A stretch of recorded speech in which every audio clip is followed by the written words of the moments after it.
자, 이제 다음 이슈로 넘어가 보도록 하겠습니다.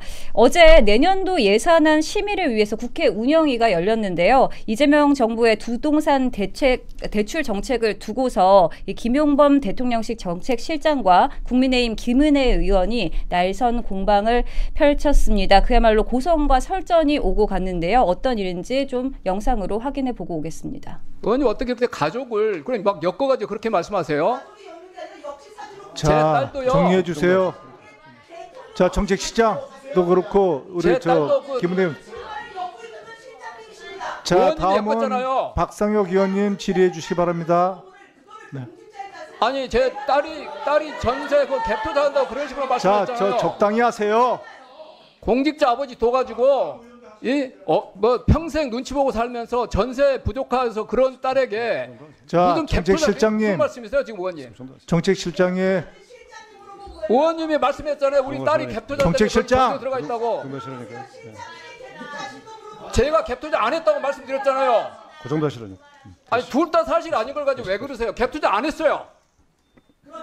자, 자 그만하시죠, 김은혜 의원님들.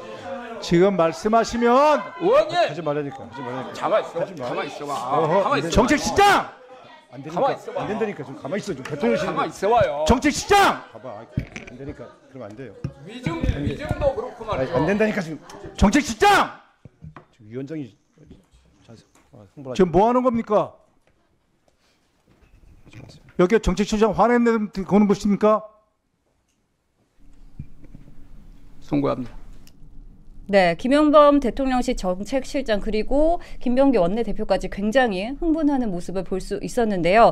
자, 국민의힘 김은혜 의원이 딸 전셋집 자금 마련 경위를 묻자 이 딸이 저축한 돈과 자신이 빌려준 돈으로 마련했다라고 답변을 하고서 이어서 추가 질의가 이어지자 돌연 김 실장이 목소리를 높였습니다. 딸을 거명하지 말라라면서 굉장히 경로를 하는 모습을 볼 수 있었는데요. 자, 급기야 옆에 있던 우상호 정무수석과 김병기 운영위원장까지 나서서 말렸지만 한참 동안 이렇게 고성이 오고 갔습니다.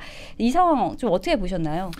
일단은 평가하고 싶은 장면은 김병기 원내대표가 그래도 김은혜 의원에 대해서 뭔가 지적을 하는 게 아니라 김용범 정책실장의 저 과한 답변과 저 오버액션에 대해서 말리려고 했던 거. 만약에 저게 법사위였다면 추미애 법사위원장이 아마 김은혜 의원을 퇴장 조치했을 겁니다. 네. 그런데 그렇지 않고 김병기 대표가 정책실장을 말리려고 했고 그 옆에 있는 우상호 정무수석이 뜯어 말리고 뒤에 있는 심지어 김병욱 정무비서관이 정책실장이 과하다라고 하면서 말렸다라는 것은 어쨌든 자제하려고 했었던 장면인 것 같아가지고 평가할 만한데요. 근데 어쨌든 정책실장이잖아요. 이 국회의원의 어떤 질문과 물음에 답변을 제대로 해야 될 의무와 책임이 있는 사람인데 굳이 저렇게 막 급발진해가지고 답변한다는 것 자체가 좀 이해가 안 되고 저 영상을 봤거든요. 근데 네.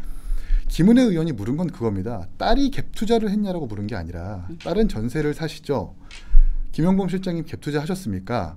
아니 딸은 전세를 사시는데 전세를 산다라고 하는 것은 자가를 구매할 수 있는 주거 사다리로 가기 위한 과정일 텐데 일반 국민들과 일반 젊은 사람들한테 월세살이 혹은 내지는 뭐 임대 아파트 살라고 할 수 있겠습니까? 라고 하는 정책적인 질문이었거든요. 네. 근데 여기에 대해서 김용범 실장이 왜 내 딸을 건드리냐, 내 딸 갭 투자 안 했다라고 동문서답하고 문해력이 조금 다르게 이해를 한 겁니다. 그래서 아마 이걸 보면은 많은 국민들이 김용범 실장 그러니까 가족을 건드렸다라는 느낌보다 김용범 실장 왜 알아듣지도 못하고 저렇게 급발진하지? 라는 평가가 이어질 수밖에 없을 것 같아요. 네, 말씀대로 이제 국회에서 질의는 국민을 대신해서 검증하는 자리인데 고위공직자가 이렇게 본인 감정 때문에 회의장을 이렇게 난장판으로 만든 거 이거 자체가 좀 검증 자체를 거부하는 거 아니냐, 오만한 거 아니냐 이런 비판이 나오거든요. 네, 그렇습니다. 저도 저 장면을 도저히 왜 저렇게 고성방가를 질러야 되는지 이해가 안 돼서 한 4번 정도 돌려봤어요. 그러니까 보니까 오해를 좀 하신 것 같아요. 그러니까 따님이 이제 갭 투자를 했다고 이렇게 질문을 하는 줄 알고 근데 그도 그럴 것이 김용범 실장 본인께서 이제 갭 투자로 굉장히 조금 곤혹을 치렀던 이제 일이 있었지 않습니까? 이분이 서초죠. 그러니까 강남 서초에 4억짜리 그러니까 일명 딱지 예, 그거를 샀는데 그게 지금 서초 레미안으로 재건축에 한 40억 정도 예, 그렇게 지금 이제 되는 아파트인데 그러니까 그때 11호 부동산 정책이 나왔을 때 가장 비판받았던 부분이 아니 이 서울 수도권에 있는 청년들 신혼부부들에게는 정말 집 한 채 못 사게 대출 다 막고 정말 집 한 채 못 구하게 해놓고 정작 이 정책을 고안한 고위공직자 본인들은 갭 투자 다 하고 전세 끼고 사놓고 실거주 안 하고 좀 그렇게 했기 때문에 비판을 받았던 거잖아요. 그중에 비판을 받은 한 사람이 이 김용범 실장님이거든요. 그렇다 보니까 이제 이번 질의도 그런 질의인 줄 알고 화들짝 본인이 놀라서 좀 그렇게 오해를 한 것 같아요. 김은혜 의원의 질의는 사실 이거였거든요. 그러니까 이렇게 힘든 11호 부동산 대책 때문에 청년들이 많이 힘든데 그 청년들의 전세 대출금마저도 이번 예산안에서 완전 삭감했단 말이에요. 그러니까 이 청년들이 지금 집 구할 수 있는 목돈 대출 지금 못 구하는 이런 상황인데 그러면 실장님 따님은 집은 어떻게 구하셨는지 한번 이 청년들의 마음을 살피실 수 있는지 역지사지하실 수 있는지 뭐 이런 거를 물어보는 과정이었어요. 근데 이거에 대해서 이제 오해를 해서 발끈해버린 거죠. 그래서 김병기 원대는 보다가 본인은 그 얘기가 아닌데 지금 저렇게 발끈하시니까 저러면 안 되는데 왜 안 돼요? 지금 민주당 입장에서는 부동산 얘기가 더 나오면 안 돼요. 실패했거든요. 네. 이 얘기가 나오면 안 되는데 지금 우리 보세요. 이 얘기가 나오면서 부동산 얘기 또 하고 있지 않습니까? 그랬기 때문에 김병기 원대가 화들짝 놀라서 다시 그 이름을 3번 이상 부르면서 멈춰 세운 게 아닌가 싶어요. 이번에 이제 내년 본 예산을 보면 청년 버팀목 대출이라는 항목이 있는데 네. 기존 14조 500억 정도의 예산에서 10조 3천억까지 삭감이 됐답니다. 그러니까 4조 정도를 삭감을 한 거거든요. 그럼 4조만큼의 대출이 없어지는 거고 열심히 일해서 돈 벌어가지고 전세든 자가든 간에 집을 구하고 싶은 젊은 사람들한테는 이만큼의 대출이 사실 허용이 불가능해진 거예요. 이걸 김은혜 의원이 따져 물었는데 네. 왜 내 딸을 건드리냐고 동문서답한 거라서 아마 이렇게 잘 이해하실 것 같고 이분이 사실 한간에는 전북지사 출마설까지 떠돌고 있는 사람입니다. 근데 요즘 이 국회의 유행이라고 하는 게 국회의원들의 질문에 고분고분 답변하지 않고 어쨌든 고압적으로 답변해가지고 쇼츠 한번 잘 뽑아보자 이런 유행도 좀 있거든요.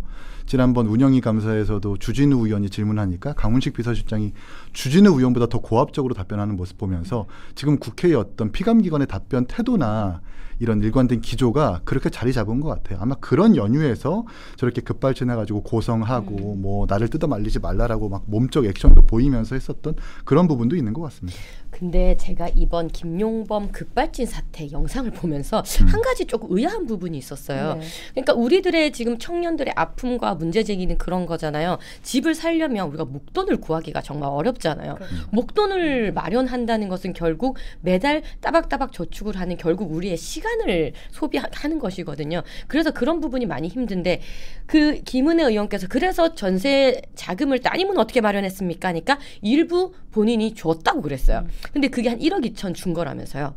근데 그 1억 2천 그냥 준 거예요. 이거 예를 들어서 차용증 안 썼거나 이자 제대로 안 받고 있으면은 이거 불법인 겁니다, 사실상. 그래서 이거에 대해서 본인은 아무 문제의식 없이 그냥 툭 얘기하는지 모르겠지만 저는 이거 좀 따져봐야 된다고 생각을 하거든요. 이거 왜냐하면 제대로 이것을 처리하지 않았으면 세무조사 대상입니다. 뭐 본인께서 뭐 전북지사를 나가시는지 어디 나가시는지 모르겠으나 이런 정책실장이라는 고위관직이 있으면서 세무조사를 받았을 때 여러 가지 문제가 또 이렇게 나온다면 굉장히 문제가 되는 부분 아니겠습니까? 그렇죠. 예, 왜냐하면 김윤덕 국토부 장관께서도 지금 자식에게 돈을 그냥 이렇게 준 거 쪼개기, 그러니까 증여세를 안 내기 위한 편법 의혹을 받으면서 돈을 이렇게 쪼개서 돈을 준 거에 대해서 굉장히 지금 문제가 많이 됐었거든요. 그러니까 김윤덕 국토부 장관이 어떤 식으로 자식에게 돈을 줬냐면 뭐 6억 한 5천 정도인데 뭐 한 4억 정도는 본인이 주고 나머지 1억 얼마는 또 배우자가 주고 이런 식으로 해서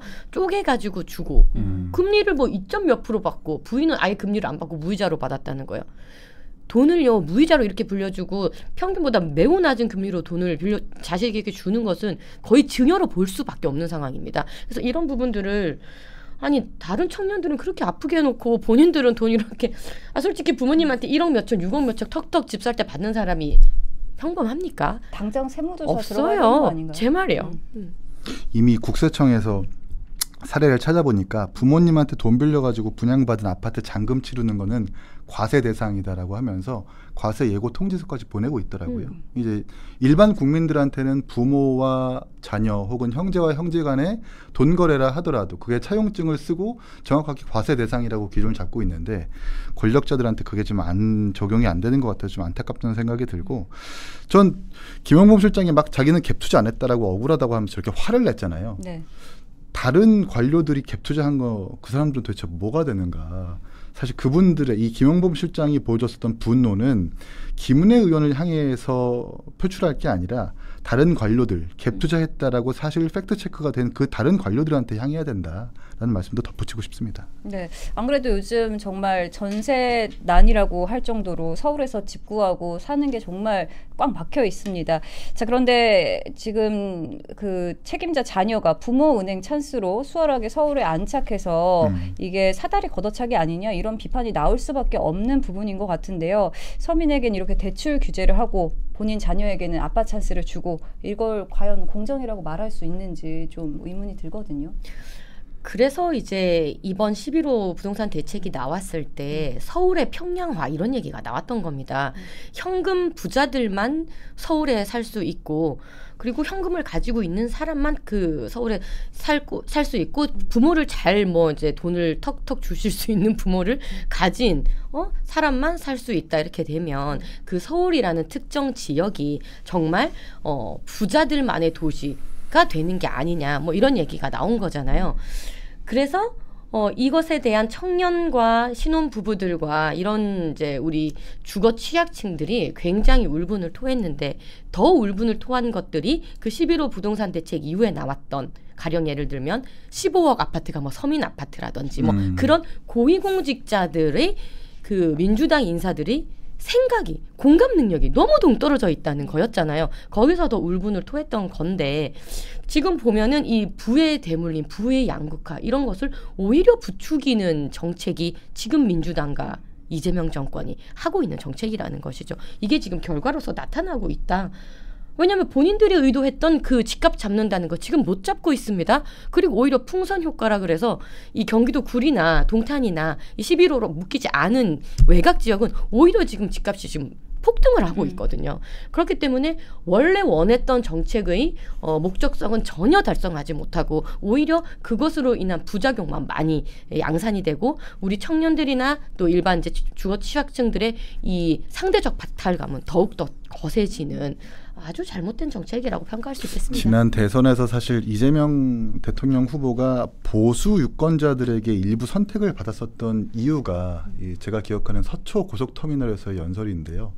진보 정권만 들어서면 집값이 오르는 거 나는 그렇게 하지 않겠다. 누르고 눌러서 가격이 튀어오르는 그 이상 행동을 더 이상 민주당이 하지 않겠다라고 공언을 했거든요. 그래서 진짜 이재명 후보가 진보 정권이지만 그래도 보수 정권의 어떤 기조를 이어받아가지고 아파트 값을 안정화시키려고 하는구나. 그 시장을 존중하려고 하는구나라고 해서 유권자들한테 선택을 받았던 걸로 저는 이해를 하는데, 근데 지금 행동은 완전히 다른 거잖아요. 서울과 경기 12곳을 조정 대상 지역으로 묻고, 또 심지어 저희 개혁신당 천하람 대표가 밝혀냈지만 9월 통계를 누락해가지고, 원래는 11호 부동산 대책이라고 한다면 대통령 시행령령상 그 직전 달부터 3개월까지 소급해가지고 9, 8, 7월에 통계를 써야 된다는 거예요. 네네. 근데 9월 달을 빼고 8, 7, 6월을 쓰니까 사실 9월 달을 넣었으면 뭐 수원 8달이나 성남 중원이나 이런 데가 사실 조정 대상 지역에 빠져야 되는데 같이 묶어버린 겁니다. 그래서 행정소송까지 지금 이루어지고 있는 거거든요. 네. 그러니까 연설 때 했었던 그 기조 완전히 반대되는 행보를 보이고 있어가지고 아마 더 많은 비판을 들을 것 같다는 생각이 들고, 전 더 안타까운 게 지금 민주당에서 제가 알고 있기로는 월세 연장법을 발의한 걸로 알고 있어요. 월세 연장법. 네, 네네. 기존에는 이제 임대인과 임차인 계약상 2년 계약하고 2년 더 연장할 수 있는 걸로 알고 있는데, 2년 계약하고 2년 연장하고 또 한 번 2년 연장하는 것, 혹은 3년 계약하고 또 3년 연장하고 또 한 번 3년 연장해서 최소 6년에서 최장 9년까지 연장할 수 있도록 네. 하게 됐습니다. 이렇게 되면 어떤 임대인이 집을 내놔요?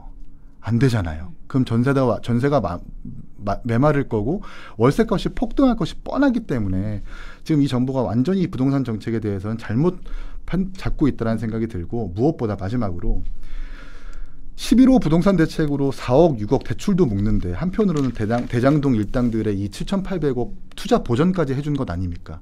한쪽에서는 대출 묶어, 한쪽에서는 항속 포기 외압 지시로 7,800억 투자 보전해줘. 이 진정성을 누가 인정할 수 있겠습니까? 예. 네. 자, 뭐 말씀해 주셨지만 부동산 가격 지금 계속 오르고 있습니다. 거기다가 증시는 요즘 또 계속해서 하락하는 모습 보여주고 있는데요. 정부가 부동산 대신 주식으로 가라라고 유도를 했습니다. 분명히 했죠. 그런데 이렇게 증시가 무너지고 있는 동안 지금 정부가 뭘 했는지 좀 이것도 좀 의아한데요. 정부 말을 믿고 고스란히 피해는 국민들이 보고 있는 상황인데 이 상황 좀 어떻게 보십니까? 부동산 정책도 앞뒤가 안 맞고 사실 주식 쪽에서 있는 이제 그 돈이 만약에 주식으로 돈 벌면 부동산으로 가는 것은 너무나 당연한 수순인데 이걸 가지고 부동산은 옥죄면서 주식으로 가라는 것도 사실 앞뒤가 안 맞고 그냥 경제 개념이 빵점이다. 이렇게 볼 수밖에 없습니다. 지금 환율도 굉장히 폭등하고 있지 않습니까? 네. 증시 하락하죠. 물가 엄청 뛰고 있죠.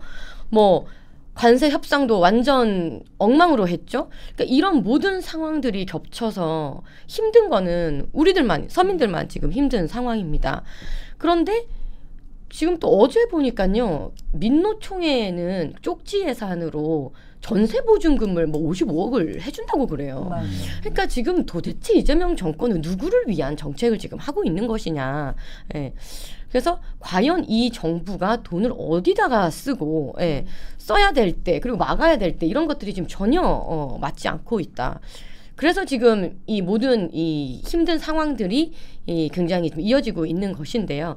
그러니까 제가 생각할 때 이재명 정권의 그 주변에 있는 참모진 분들이 조금 이 현장의 그 이야기들과 정책을 짜시는 분 너무 괴리돼 있어요. 현장의 그 분위기를 전혀 지금 알지 못하는 상황인 것 같습니다. 부동산 정책 짰을 때도 말도 안 되는 그 동떨어진 얘기들을 했었지 않습니까? 대장동 항속 포기도 지금 완전히 동떨어지게 상 줄 사람 벌 주고 벌 줄 사람 상 주고 좀 이렇게 거꾸로 가고 있기 때문에 딴 나라 살고 있는 사람들 같다 싶어요. 네. 시중에 이렇게 돈을 푸는데 환율이 안 올라갈 수는 없는 거잖아요. 거기다가 그 환율을 잡으려면 어쨌든 시중에 돈을 푸는 게 아니라 긴축 재정 내지는 다른 분야를 좀 점검을 해야 되는데 당장 이 정부의 고위공직자들은 뭐라고 하냐면 빚투, 그러니까 빚내서 주식에 투자하라고 얘기를 하고 있어요. 네. 조금 더 심하게 얘기하면 국가를 지금 주식 리딩방처럼 운영하고 있는 겁니다. 그러면 안 되는 거예요. 이미 지금 GDP 대비 적자 국채가 우리나라가 50%를 넘어선 걸로 알고 있어요. 그러니까 우리 GDP의 절반이 빚입니다. 이런 상태에서 갤럽 여론조사에도 나왔지만 지금은 확장 재정보다 긴축 재정을 해야 된다라고 응답하는 사람들이 거의 과반에 가깝거든요. 그리고 확장 재정은 안 된다라고 하는 사람들이 상당히 많고요. 이런 상황에서 시중에 돈 풀고 소비 쿠폰 찍어내고 계속해서 물가를 안정화시키려는 그것보다 뭐 주식으로 돈을 투자해라, 부동산 투자하지 말고 이렇게 하면 환율이 안 오를 수가 없죠. 예. 네. 국민들 입장에서는 이렇게 부동산 가격도 오르고 증시는 떨어지고 여러모로 힘든 상황일 수밖에 없는데 이렇게 정책 실패로 국민들 자산은 살살 녹고 있는데 정책실장은 국회에서 정책 설명보다 가족 변호에 더 바빴고요. 또 김윤덕 국토부 장관의 딸 역시 6억 5천만 원 전액을 현금 지원받고 쪼개기 증여 등을 한 의혹이 있습니다. 이렇게 정책실장, 국토부 장관 이렇게 부동산 정책을 실질적으로 만들고 있는 책임자들이 동시에 부모 찬스 논란에 빠져 있는 건데요. 과연 이들이 만든 이런 부동산 정책에 국민들이 믿고 신뢰할 수 있는지 이런 의문이 크거든요. 그러니까 저도 그렇고 저도 집이 없는데 일반 국민들도 열심히 일해서 집을 사고 싶은 당연한 욕망과 욕구가 있는 거잖아요. 근데 이 정부는 그 국민들의 기본적인 욕구를 탐욕으로 보는 것 같아요. 근데 한편으로는 본인들은 갭 투자 받고 무수한 많은 대출 받아가지고 집을 샀다면 본인들의 욕구와 국민들의 욕구가 같다는 걸 인정을 해야죠. 근데 그렇지 않고 국민들의 욕구를 탐욕으로 보고 그냥 부동산 쥐어 틀어막고 또 한편으로는 대장동 일당들 투자 보전해주는 것, 이거 제가 볼 땐 이제 막 취임 5달 정도밖에 안 됐는데 레임덕은 더 빨리 올 수밖에 없는 요인으로 작용할 것이다 라고 말씀드리고 싶습니다. 네. 그리고 조금 짚어봐야 할 게 사실 야당 시절에 이 윤석열 정부의 인사들한테 뭐 그런 태도로 임하느냐 이런 지적이 많았었거든요. 공격을 했었거든요. 막상 본인들이 이제 검증대 위에 서니까 이렇게 고성부터 지르는 모습이 전형적인 내로남불의 모습이 아니냐 이런 비판이 이어지고 있습니다. 이에 대해서는 좀 어떻게 보십니까? 민주당 태도의 내로남불은 뭐 워낙 익히의 종특처럼 여겨지는 것들이라 가지고 뭐 따로 논평할 것은 없는 것 같고요. 네. 그러니까 이 부동산 정책으로 대표적으로 망한 정권이 문재인 정권이지 않습니까? 그러니까 그때의 부동산 정책의 기조가 지금이랑 똑같습니다. 그러니까 거의 이 학습 효과가 우리 국민들도 학습 효과가 있어요. 이런 부동산 정책을 펼치면 집값 못 잡고 오히려 부동산 값 폭등한다는 것을 국민들은 이미 학습 효과를 통해서 알고 있습니다. 그때 나온 용어가 뭡니까? 절벽거 맞나요? 벼락거지? 절벽거지 뭐지? 벼락거지잖아요. 그러니까 혼자 가만히 있으면 그냥 다 집값이 올라버리니까 가만히 있는 자기는 대낮에 벼락 맞는 갑자기 거지가 된다 뭐 이런 거였지 않습니까? 그러니까 그런 부동산 정책으로는 망한다는 것이 너무 자명한데 이것을 다시 똑같이 반복하는 것 자체가 맞지가 않았고요. 그렇기 때문에 이 이재명 정권의 초창기에 본인들은 초창기에 막 드라이브를 걸고 싶겠죠. 초반에는 조금 많이 워킹이 되니까. 근데 이게 안 먹는 거예요, 시장에서. 왜? 우리 국민들은 학습 효과가 있거든요. 이렇게 해가지고 집값 안 잡힌다는 거, 오히려 집값 더 뛴다는 거를 알고 있기 때문에 이게 시장에서 전혀 이 정책이 워킹하지 않는다는 것이고, 아니 노도관 금강구 얘기 많이 하지 않습니까? 우리 지역은 집값이 많이 그렇게 폭등하는 지역도 아닌데 갑자기 규제를 묶어버려요. 그러니까 이게 맞지 않지 않습니까? 이성적으로 합리적으로 봤을 때도. 그렇기 때문에 이것은 국민분들이 봤을 때 이거는 전혀 이제 이루어질 수 없는 정책인 것이고 따라갈 수가 없는 겁니다. 40억, 30억 집 있는 사람들이, 그러니까 강남에 집이 있지만 지역구는 딴 데서 사는 민주당 의원들이 무려 11명 정도가 된다고 해요. 근데 그분들이 사실 어쨌든 똘똘한 한 채를 보유하고 싶은 욕망이 있으니까 이렇게 보유하고 있는 것 아닙니까? 네. 국민들도 마찬가지일 것 아니에요. 왜 그런 사람들의 국민들의 기본적인 대출을 묶으려고 하는지 아마 많은 비판이 계속해서 이어질 것 같다라는 예상을 하고 싶습니다. 네, 집값도 그렇지만 또 앞으로 다가올 전세 철이 이제 다가오고 있는데 그렇죠. 전세난도 굉장히 우려가 커지고 있습니다.